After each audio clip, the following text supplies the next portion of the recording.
미디어 토마토 조사 결과를 보게 되면요. 윤 예. 대통령 지지율 최근 조사들 대부분 40%를 기록하고 있는데 미디어 토마토에서도 그렇게 나왔는지 좀 궁금해요. 그렇습니다. 아슬아슬하게 40% 됩니다. 긍정이. 자, 바로 보시겠습니다. 윤석열 대통령 긍정평가 40.2%, 부정평가가 58.1%로 나타났습니다. 지금 이제 발표되고 있는 대통령의 지지율 자동응답 조사인데요. 네. 지금 전화 면접 조사는 아직까지 40%를 돌파한 조사 결과는 아직 발표되지 않고 있습니다. 네. 자동응답 조사에서는 좀 더 높게 40% 중반까지 간 조사도 있고요. 40%를 이제 돌파한 그런 조사도 있습니다. 그러니까 이 조사하는 방식이 두 가지인데 예. 하나는 전화 면접, 하나는 ARS를 이용한 방법. 예. 전화 면접은 이제 사람이 전화 걸어가지고 뭐 문항도 물어보고 대답 그렇죠. 체크하고 이런 거잖아요. 네. 근데 리얼미터와 같은 그렇게 자동응답을 쓰는 곳에서는 그렇죠. 대통령 지지율이 좀 높게 나와요. 긍정평가가. 맞습니다. 근데 네. 전화 면접을 하는 곳에서는 좀 낮게 나와요. 예, 예. 근데 오늘 미디어 토마토 같은 경우는 전화 면접이기 때문에 지금 40.2% 정도. 그렇죠. 예. 그렇지만 결과적으로 이게, 추세는 예. 똑같잖아요. 맞습니다. 어떤 차이가 있냐면 이제 대체적으로 이 자동응답 조사는 버튼을 눌러야 됩니다. 그러면은 모른 무응답보다는 어떻든 잘한다 못한다 쪽으로 좀 누르게 되죠. 그러면 이제 매우 잘한다도 있겠지만 대체로 잘한다 쪽에 조금 더 버튼을 누르는 비율이 최근 들어서는 좀 많아졌다. 이렇게 이제 해석을 할 수 있겠는데, 자, 지지율이 상승한 큰 배경은 뭐냐? 단대 전략입니다. 반대 전략이요? 단대. 그게 단대 전략이 뭐죠? 단대 전략, 단대 효과, 단호한 대응. 그러니까 모든 이슈에 매사에 다 지금 단호한 대응이죠. 예산안 가까스로 통과됐죠. 근데 네. 이제 이 예산안도 그렇고 보면 예산안도 단호한 대응, 그다음에 화물연대 파업도 단호한 대응, 그다음에 북한에 대해서도 단호한 대응, 문재인 정권 수사에도 단호한 대응, 물론 검찰이 하는 겁니다. 이재명 대표 수사에 대해서도 단호한 대응. 그러니까 모든 이슈에 대해서 노동, 연금, 심지어는 지금 패널도 단호한 대응, 이런 건 네. 이제 단대 전략이죠. 요즘에 네. 이 단대에서 당국대죠. 저한테 주목을 하고 있어요. 단대 전략. 입시철이죠. 네. 자, 그런데 제가 봤을 때 배종찬 수석님은 뭐 국민의힘에서 보낸 공문에서도 전혀 문제되지 않는 패널로 인정될 것 같은데 네, 괜찮습니다. 좋아하지는 않습니다. 저는. 아, 왜요? 좋아하는 패널 아니에요? 뭐 이제 자꾸 토를 하니까. 그랬군요. 근데 이제 문제는 뭐냐면 이 지지율이 올라간 또 하나의 이유는 네. 소통 방식 변경. 아. 소통 방식 변경. 소통 변경이죠. 소통 변경은 줄이지 않겠습니다. 네. 자, 소통 변경 줄이면 좀 방송에 적절하지 않을 것 같아서. 그래서 도어 스태핑을 했는데 도어 스태핑이 11월 중순부터 안 하거든요. 그때부터 지지율이 올라가고 그랬군요, 있다. 정말. 그 이야기는 네. 뭔가 좀 대국민, 그러니까 언론을 건너뛰고 대국민 소통으로 방식을 바꿨습니다. 네. 그래서 국정과제 점검회의, 국가경제 자문회의 그러면서 100여 명의 패널을 상대로 직접 소통하는 방식으로 변경을 했습니다. 네. 이게 이제 한 번 한 거 아니에요? 뭐 계속한 것도 아니잖아요. 이제 또 계속 한다는 거예요, 앞으로. 예. 네. 그리고 또 신년 기자회견은 지금 없을 가능성이 네. 높다. 그 이야기는 언론은 건너뛰고 국민에게 바로 전달해 버리겠다. 네. 이 전략이 일단은 보수층을 결집하는 데는 효과가 있다 봐야 돼요. 자, 그러면 좀 전에 말씀하신 것처럼 보수층 결집에 그런 게 효과가 있는데 이번에 그 퍼센테이지가 계속 점진적으로 11월 달부터 올라가고 있는 그렇죠. 이 상황은 예. 보수 결집입니까? 아니면 중도층의 근본적 변화입니까? 보수 결집이죠. 아, 왜 보수 결집이냐면 근본적인 변화는 아직은 모르겠다. 자, 보수 결집을 떠나서 지난 대선에서 윤석열 대통령이 얻었던 득표율이 48.56이거든요. 적어도 그 정도는 결집을 할 수 있다는 거예요. 임기 초반이니까. 아직 대선이 끝난 지 그렇게 시간이 많이 지나지. 지금 아직도 대선이 끝나지 않았다고 보는 또 유권자들도 많이 있습니다. 네. 그러다 보니까 그 대선에서의 투표한 사람들을 좀 모아가고 있는, 결집시켜가고 있는 그 단계로 봐야 되겠죠. 적어도 중도층이 흡수되려면은 단호한 대응, 단대 전략은 안 된다. 뭐 해야 됩니까? 단대는 안 되고 유대로 가야 되죠. 유한 대응? 그렇죠. 유연한 대응을 할 때 그때는 중도층이나 MZ 세대까지 흡수가 가능해지죠. 아, 그럴까요? 네. 자, 그러니까 그 얘기를 여쭤보려던 거였는데 네. 이제 지지율 상승에 역효과가 생기는 것 같다. 왜냐하면은 윤 대통령이 지금 좀 전에 말씀하신 것처럼 그렇죠.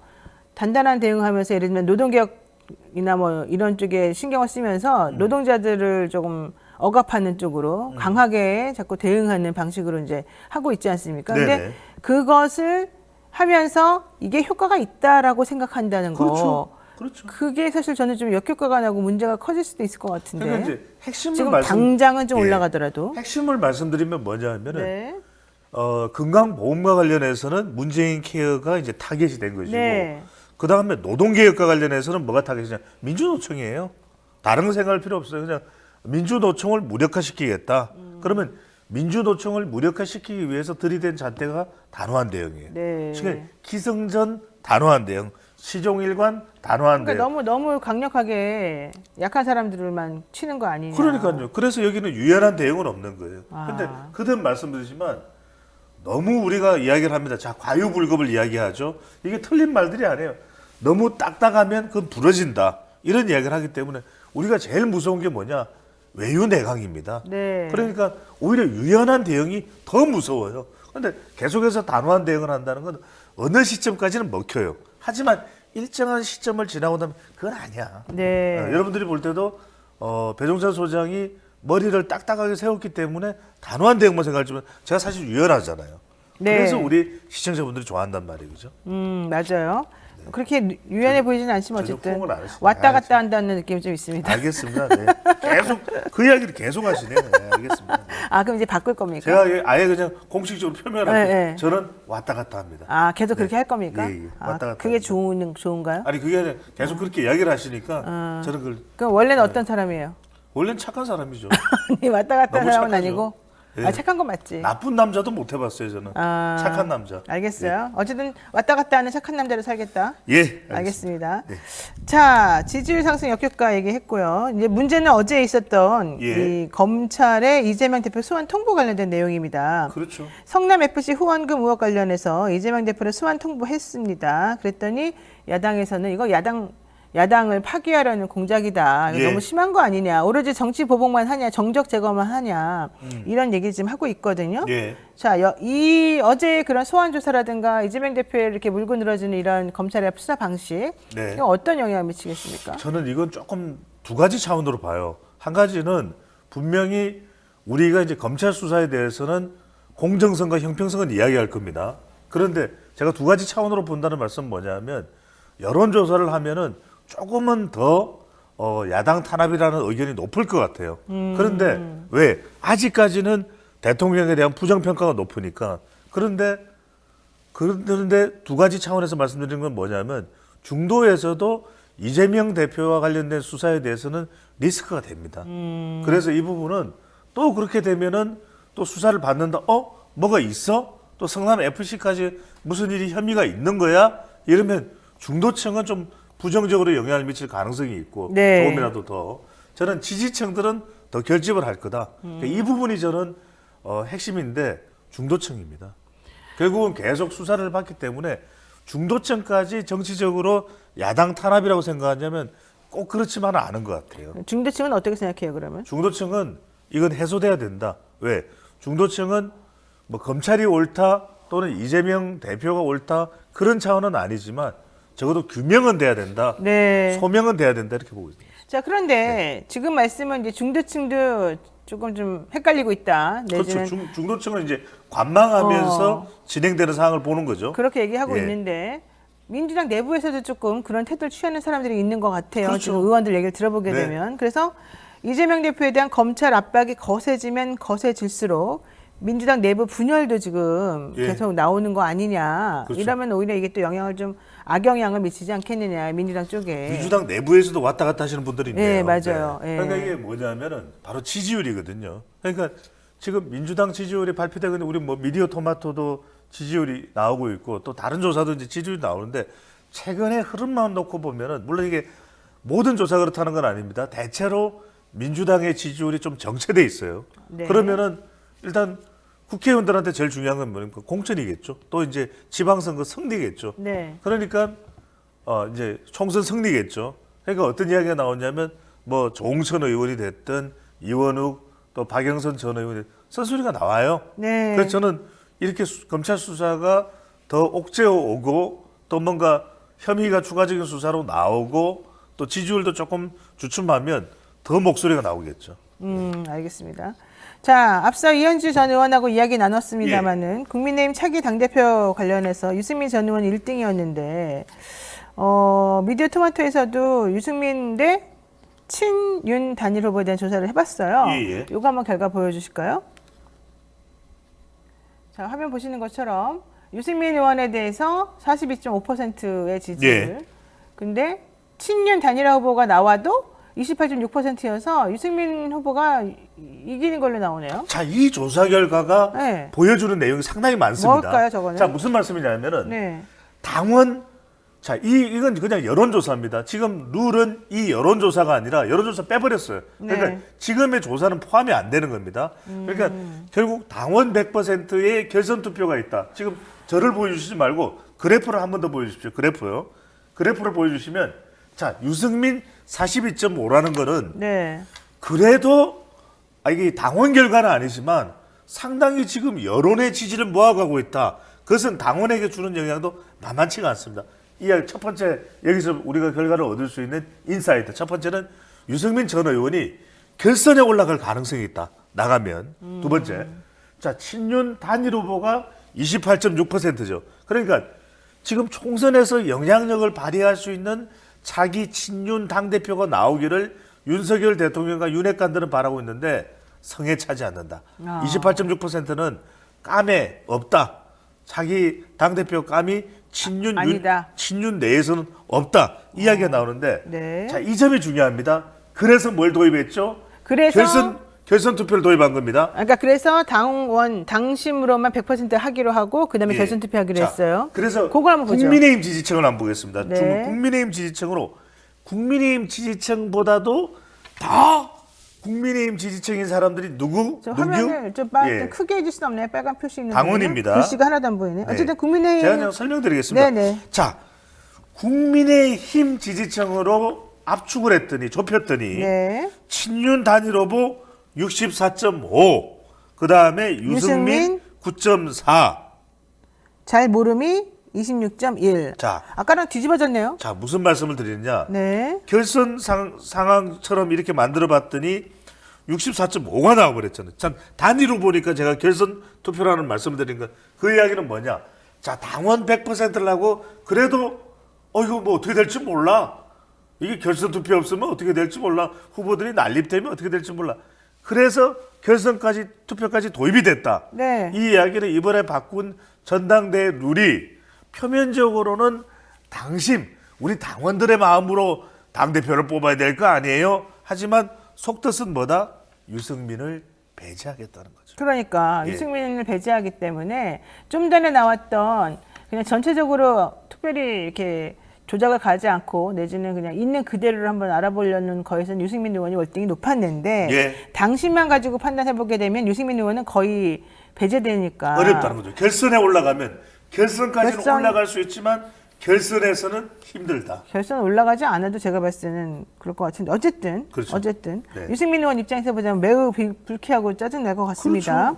그러면 친윤 후보 간 단일화되면은 된다는 얘기잖아요, 당대표가. 그렇죠. 그러면 친윤 후보 윤핵관이라고 불리는 사람 누구를 중심으로 단일화가 될까요? 글쎄, 저는 지금 어떤 상황으로 보고 있냐면은 그냥 뭐 윤석열 대통령 의중이다 이런 거는 여러분들한테 굉장히 금요일 아침에 이 소중한 시간에 신뢰가 되잖아요. 일단 여론상으로는 나경원 전 의원이 앞서 있습니다만 이른바 그래도 윤석열 대통령과 가까운 후보들 중에서는 그렇지만 나경원 전 의원이 친윤일까? 윤핵관일까? 그렇지는 않습니다. 그렇다면 그 다음 인물이 누가 주목을 받느냐? 자, 김기현 의원입니다. 김장이라고 하잖아요. 김기현 의원 김장 연대가 있죠. 3시간 만찬이 있습니다. 그런데 지금 상황을 보니까 우리 여론조사 미디어 토마토 시간이 어떻습니까? 자, 시간 되네요. 아까 처음 보여줬던 유승민 대 친윤 단일 후보 그래프 한번 더 보여주세요. 이 그래프가 왜 중요하냐? 자, 성에 차지 않는데 감이 없다. 친윤 단일 후보를 했는데 28.6%밖에 안 되는 거예요. 그 이야기는 지금 거론된 인물들 중에서 여론조사에 포함되는 사람이 김기현, 권성동 이런 사람들이거든요. 나경원 전 의원. 감에 차지 않는다. 성에 차지 않는다. 28.6%밖에 안 돼. 그러면 윤석열 대통령과 호흡을 맞춰서 대선 후보는 아니면서 총선 승리를 이끌어갈 사람이 누구라고 윤석열 대통령은 생각할까? 저는 권영세 장관이 상당히 유력할 수 있다. 이렇게 봅니다. 왜냐? 권영세 장관은, 의원은, 자, 윤석열 대통령과 서울대 법대 1, 2년 선후배 사이, 선배가 권영세 검사 출신. 이보다 더 호흡을 맞출 수 있는 인물은 없는데 권영세 장관은 대선 후보는 아닙니다. 자, 하나 걸리는 게 뭐냐면 용산 박희영 구청장을 청구했던 사람이 권영세 장관 아니냐는 이야기가 나오는데 저희 이거 별로 문제되지 않는다. 왜? 일반 대중들에게는 문제될 수 있다. 하지만 윤석열 대통령 어떤 판단하고 있습니까? 이상민 장관 그거 다 진상 규명되고 알겠어요. 네. 이렇게 이야기가 되고 있기 때문에 저는 크게 내부적으로는 문제되지 않기 때문에 일단 권영세 쪽으로 제 분석입니다. 예, 제 분석은 다크호스가 권영세 장관이 될 가능성이 상당히 있을 것입니다. 그래요. 자, 우리 소장님의 이런 또 예언이 맞아 떨어지는 점을 좀 구체적으로 봐야 될 것 같은데 일각에서는 이런 얘기도 하나 합니다. 이건 마지막 질문일 것 같은데 극우 성향인 황교안 전 대표가 사실은 좀 지지도가 많이 올라갔다 그랬거든요. 네네. 황교안 전 대표의 표를 흡수하는 것도 좀 영향을 미치지 않겠냐 이런 얘기를 하더라고요. 그러니까 황 대표가 누구 손을 들어주냐 이게 중요하다는 거죠. 저는 누구 손 들어주고 이게 별로 안 중요한 게임인 것이 왜요? 왜냐하면은 지금 우리가 유일하게 생각할 수 있는 변수는 나경원이나 이 안철수 의원이 당원에서 얼마나 지지를 얻는가의 문제거든요. 그런데 결국 저는 국민 여론조사에서 지금 국민의힘 지지층에서 나경원, 안철수 이야기가 나오는 것이기 때문에 저는 당원에서는 이른바 윤석열 대통령의 윤심대로 저는 교통정리될 가능성이 높을 것이다. 왜? 그래서 지금 전당대회 룰까지 오늘 날짜로 다 바꾸는 것이거든요. 그래서 저는 이번 전당대회는 윤심 전당대회를 만들어가고 있다. 그래서 지금 당장 나오는 이야기가 뭡니까? 안철수 의원이 실망입니다. 아니 그런데 제가 궁금한 거는 권영세 장관이 윤 대통령하고 친한 건 맞는데 그렇다고 해서 윤핵관 당대표가 된다고요? 지금 장관인데? 내가 보기엔 그건 너무 나간 것 같은데. 아니 그렇지 않습니다. 왜냐하면 저는 윤석열 대통령이 지금 마음에 드는 후보는 아무도 없다. 그렇다면 장제원이나 아니면은 뭐 권성동이나 본인들이 지금 스스로가 윤핵관이라고 주장하는 김기현이나 이런 사람들도 아니에요? 왜냐? 왜냐? 오히려 당 내에서 분란이 더 크게 일어나면서 대중적으로도 별로 국민의힘 쪽으로 호감도를 높일 수는 없을 것이다. 하지만 권영세 물론 용산 이슈가 상당히 민감하긴 합니다만은 굉장히 조용하게 일처리하고 대선에서 일을 해봤잖아요. 저는 그 점을 또 검사 출신이에요. 또 서울법대야. 저는 이 점이 중요할 거라고. 그래요. 그러니까 결론적으로 우리 배 소장님 얘기로는 일단 윤핵관 단일 대우로 가는 건데 누가 단일한 후보가 되냐가 이제 핵심이고 단일한 후보로 될 사람으로는 권영세 장관을 지금 생각하고 있다. 제 피셜입니다. 이게 지금 배 소장님 얘기고 저는 아닐 거다. 권영세 장관은 윤핵관 중에서도 좀 거리가 있을 뿐더러 장관인데 또 장관직을 버리고 그렇게 당대표를 나가라고 한다는 건 당대표 하면서 장관할 수 있나요? 없지 않나요? 장관 자리를 내려놔야 되죠. 그렇죠. 그러니까 내가 보기에는 장관 자리를 내려놓고 당대표 갈 것 같지는 않은데 어쨌든 바꿀까요? 그게 낫겠는데요. 제가 기회를 여러 번 드렸는데 계속해서 소신을 굽히지 않으셔서 왔다 갔다 한다는 소리 듣고 충격받아가지고 내가 보니까 소신을 지켰네요. 후회할 것 같습니다. 좀 있으면. 오늘 여기까지 해봤습니다. 어차피 이제 앞으로 긴 시간이 남아있으니까 중간에 변수가 많이 생길 거라서 알겠습니다. 이제 저희가 좀 나중에까지 한번 정확히 짚어보도록 하겠습니다. 네, 오늘 저희 뉴스인 사이다 뉴스토마토 금요일 순서 여기까지 정리를 해야 될 것 같고요. 오늘 방송 또 재밌게 잘 봤습니다. 아유, 참, 저희가 방송하다가 제 인터넷이 자꾸 끊겨가지고, 제가 이제 좀 왔다 갔다 좀 집중을 못했는데, 죄송스럽게 생각하고요. 저희 또 구독, 좋아요 많이 눌러주셔가지고, 또 좋은 결과가 지금 나오고 있는 것 같습니다. 지금까지 배종찬 소장님하고 함께 했습니다. 오늘 말씀 고맙습니다. 감사합니다.